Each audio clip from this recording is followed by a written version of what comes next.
नमस्कार दोस्तों, विधानसभा चुनाव के मद्देनजर सभी पार्टियां जोरों शोरों से तैयारियां कर रही हैं। लेकिन यहां बड़ा प्रश्न है कि अगर प्रधानमंत्री नरेंद्र मोदी के चेहरे पर चुनाव लड़ा जाएगा तो इन चुनावों में हार जीत की जिम्मेदारी किसकी होगी। अगर जीत हुई तब तो सब कुछ ठीक रहेगा, लेकिन अगर हार हुई तो इसका मोदी की छवि पर क्या असर पड़ेगा। इसका असर लोकसभा चुनावों पर भी पड़ सकता है।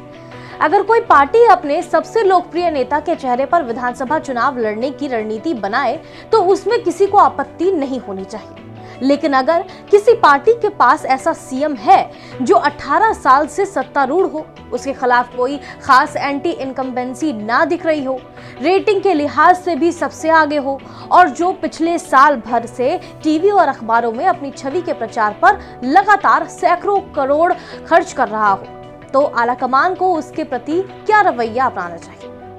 एमपी विधानसभा चुनाव की मुहिम में पीएम की रैली ने इस प्रश्न का विचित्र सा उत्तर दिया था। रैली में एक गीत के जरिए नारा दिया गया, मोदी के मन में एमपी, एमपी के मन में मोदी। भाजपा के सबसे वरिष्ठ सीएम बगल में खड़े रहे, लेकिन उनका नाम भी नहीं लिया गया। आलाकमान की इस मोदी प्रधान रणनीति की तरफदारी करने वालों का कहना है कि पीएम की निजी लोकप्रियता को दांव पर लगाना सोचा समझा कदम है। राजस्थान की बात करें तो अमित शाह और जेपी नड्डा ने जयपुर में 2 दिन कैंप कर पार्टी के सभी वरिष्ठ नेताओं से मुलाकात की और उन सभी मुद्दों को बारीकी से समझा जिनका असर चुनाव पर पड़ सकता है। इस पूरी कवायद का परिणाम ये हुआ कि वसुंधरा राजे सिंधिया को बहुत स्पष्ट ढंग से ये बता दिया गया कि पार्टी सामूहिक नेतृत्व में चुनाव में उतरेगी और किसी स्थानीय नेता को चेहरा नहीं बनाया जाएगा। पूरा चुनाव प्रधानमंत्री नरेंद्र मोदी के चेहरे पर लड़ा जाएगा और उन्हीं के नाम पर वोट मांगे जाएंगे। विशेषकर ये देखते हुए कि कर्नाटक में भी यही रणनीति अपनाई गई है।